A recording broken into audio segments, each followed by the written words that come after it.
Hello മച്ചന്മാരെ, hello guys, hello brothers, very good morning. എന്തൊക്കെയുണ്ട് വിശേഷം?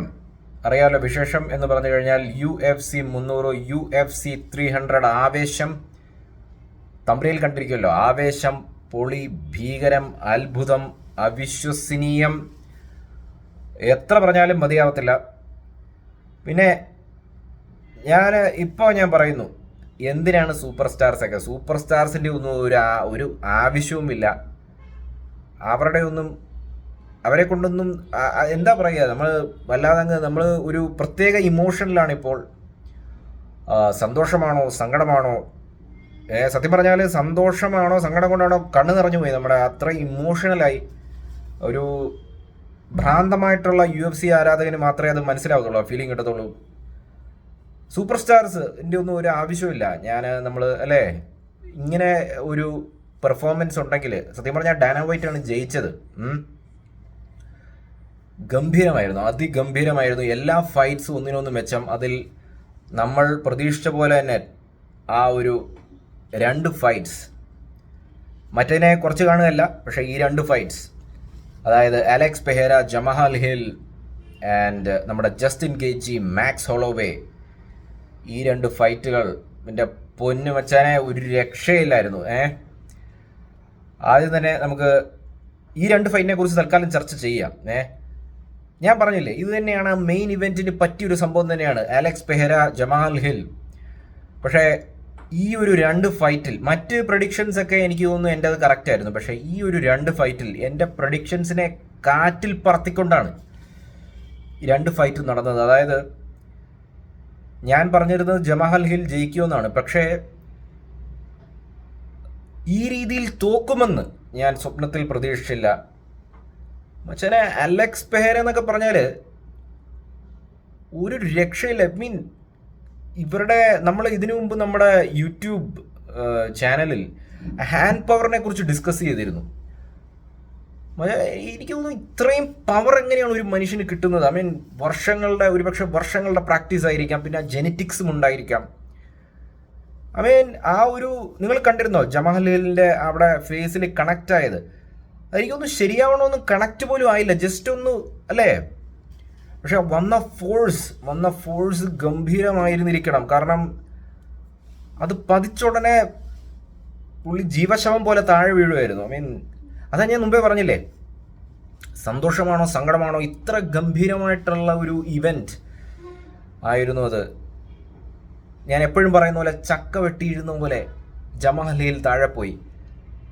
പിന്നെ ഒരു കാര്യം ഞാൻ നോട്ടീസ് ചെയ്തതെന്ന് പറഞ്ഞാൽ, ഹിൽ ഇടയ്ക്കിടയ്ക്ക് പറയുന്നുണ്ടായിരുന്നു, എനിക്ക് അവൻ്റെ ലെഫ്റ്റ് ഹൂക്കിനെ പേടിയൊന്നുമില്ല എന്ന് പറയുന്നുണ്ടായിരുന്നു. പക്ഷേ സത്യത്തിൽ പുള്ളി അത് തന്നെയാണ് കാണിച്ചതെന്ന് എനിക്ക് ഫീൽ ചെയ്യുന്നു. കാരണം ജമഹൽ ഹിൽ സൗത്ത് പോയിലാണ് നിന്നിരുന്നത്, റൈറ്റ്. അലക്സ് പെഹേര ഓർത്തഡോക്സ് പൊസിഷനിലാണ് നിന്നത്. അപ്പോൾ ആ ലെഫ്റ്റ് ഹൂക്ക് വരുന്നത് പ്രൊട്ടക്റ്റ് ചെയ്യണമല്ലോ. ഏത്? ജമാൽ ഹിൽ തൻ്റെ റൈറ്റ് ഹാൻഡ് വെച്ചിട്ടാണ് പ്രൊട്ടക്റ്റ് ചെയ്യേണ്ടത്.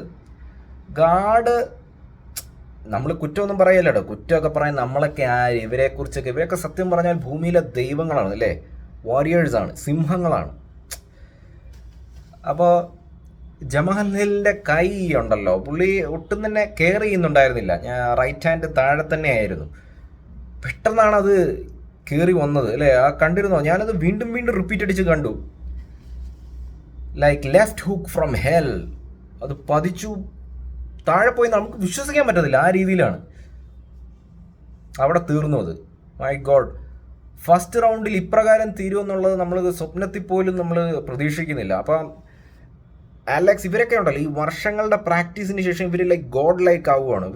അവരുടെ സ്കില്ലുണ്ടല്ലോ, ആ രീതിയിലാവുകയാണ്. ഒരു രക്ഷയില്ല അലക്സ് പെഹേര, മൈ ഗോഡ്. ഞാൻ അതാ പറഞ്ഞില്ലേ, നമ്മൾ സത്യം പറഞ്ഞാലേ ഒരു ഭ്രാന്തമായിട്ടുള്ള UFC ആരാധന വല്ലാതെ നമ്മൾ ഇമോഷണലായി പോകുന്നുള്ളതാണ്. ഇതിൽ കൂടുതൽ നമുക്ക് എന്താണ് വേണ്ടത് ലൈഫിൽ അല്ലേ. ഇനി മച്ചന്മാരെ, 2ാമത്തെ ഫൈറ്റ്, അതായത് വീണ്ടും എൻ്റെ പ്രഡിക്ഷൻ, ഞാൻ ജസ്റ്റിൻ ഗേജിയാണ് പ്രഡിക്റ്റ് ചെയ്തത്. അതൊക്കെ പൊളിച്ച് ചവറ്റുകുട്ടയിൽ എറിഞ്ഞിട്ടാണ് മാക്സ് ഹോളോവേ. ജസ്റ്റിൻ ഗേജിനെ നമ്മൾ കൺഗ്രാജുലേറ്റ് ചെയ്യണം കേട്ടോ. ബിക്കോസ് പുള്ളിക്ക് ജയിക്കണം ടൈറ്റിൽ ഇതൊന്നുമല്ല, പുള്ളിക്ക് വയലൻ്റ് ആക്കണ സംഭവം. ഇങ്ങനെയുള്ള മനുഷ്യന്മാരെ ഈ അലക്സ് പെഹേര, ജസ്റ്റിൻ ഗേജി, മാക്സ് ഹോളോവേ, ഇവരൊക്കെ സത്യം പറഞ്ഞാൽ മനുഷ്യർ തന്നെയാണ്. അത് ഞാൻ പറഞ്ഞ ഇവർ സത്യം പറഞ്ഞാൽ മനുഷ്യരൊന്നും അല്ല. ഇവർ സത്യം പറഞ്ഞാൽ ഇവർ വേറെന്തോ സാധനങ്ങളൊക്കെയാണ്. ഇത് ജിന്നോ പ്രേതങ്ങളോ ഭൂതങ്ങളോ ഒക്കെയാണ്. ഇവർ മനുഷ്യന്മാർക്ക് ഇങ്ങനെയൊക്കെ പറ്റൂ. ഐ മീൻ ലാസ്റ്റ് റൗണ്ടിൽ 5th റൗണ്ടിൽ മാക്സ് ഹോളോവേ പറയാണ്, വാ നമുക്ക് സെൻട്രൽ നിന്ന് ഇടിച്ചു പൊട്ടിക്കാം. My dear guys, I mean ഇതിലിപ്പോൾ ഇല്ല ഈ ആറാട്ടണ്ണനും എന്താ മറ്റേ വേറെ ജോസ് പെരേര അവരൊക്കെ റിവ്യൂ പറയുന്ന പോലെ ആയിപ്പോയി അല്ലേ എൻ്റെ അവസ്ഥ. മൈ ഗാഡ്, അത്രയ്ക്ക് നമ്മൾ മറ്റേ അത്രയ്ക്ക് സന്തോഷമാണ് കണ്ടിട്ടെ. എന്തിനാണെന്നേ സൂപ്പർ സ്റ്റാറിനൊന്നും ഒരു ആവശ്യം, നമുക്ക് കിട്ടാനുള്ള കിട്ടി മാൻ. അപ്പോൾ ആ പോയ പോക്ക് കണ്ട മാക്സിൻ്റെ, ഐ മീൻ ജസ്റ്റിൻ ഗേജിക്ക് അതിൻ്റെ യാതൊരു ആവശ്യമില്ല. പക്ഷെ പുള്ളി അതാണ് വയലൻ്റ് ആക്കുക എന്നുള്ളതാണ്. പുള്ളിക്ക് സങ്കടമൊന്നുമില്ല, മനസ്സിലായില്ലേ തോറ്റെന്നുള്ള. പുള്ളിക്ക് ആ ഒരു ഇത് കൊടുത്തു എന്നുള്ള വയലൻ്റ്. ജസ്റ്റിൻ ഗേജി പറഞ്ഞൊരു സംഭവമുണ്ട്, കളി കഴിഞ്ഞ് എനിക്ക് ജീവനോട് ഇരിക്കണമെന്ന് നിർബന്ധമൊന്നുമില്ല, അങ്ങനെ പുള്ളി പറയുന്നുണ്ട്. എന്നാലും ഞാൻ പറഞ്ഞോളട്ടെ, ഈ ഗെയ്ജി എന്ന് പറഞ്ഞുകൊണ്ടിരിക്കേണ്ട എന്താണ് നമ്മളൊരു ആരാധനയോട് പറഞ്ഞാണ് കൺഗ്രാജുലേഷൻസ് മാക്സ് ഹോളോവേ എന്തോണ് പറയേണ്ടത് അല്ലേ. ഇത്ര ഗംഭീര പെർഫോമൻസ് UFC 300 എന്ന് പറഞ്ഞുണ്ടല്ലോ, അത്ര സൂപ്പർ ഡ്യൂപ്പർ ഇവൻ്റ് ആയിരുന്നു. അപ്പോൾ ഇനി മാക്സ് ഹോളോവേ അടുത്ത എതിരാളി ആരായിരിക്കും, അലക്സ് പെഹേര അടുത്ത എതിരാളി ആരായിരിക്കും. എന്തായാലും എന്തൊക്കെ തന്നെയാണെങ്കിൽ UFC 300 പോലെ വരത്തില്ല. പിന്നെ മറ്റെല്ലാ കളികളും ഒന്നിനൊന്നും മെച്ചം. നമുക്കിത് പോരെ കളിയാ. അപ്പോൾ കമൻറ്റ് ചെയ്യുക, അടിച്ച് പൊളിക്കുക. ഇതാണ് ലൈഫ്. UFC 300 ലെജൻഡറി ആയിരുന്നു. Bye guys, take care.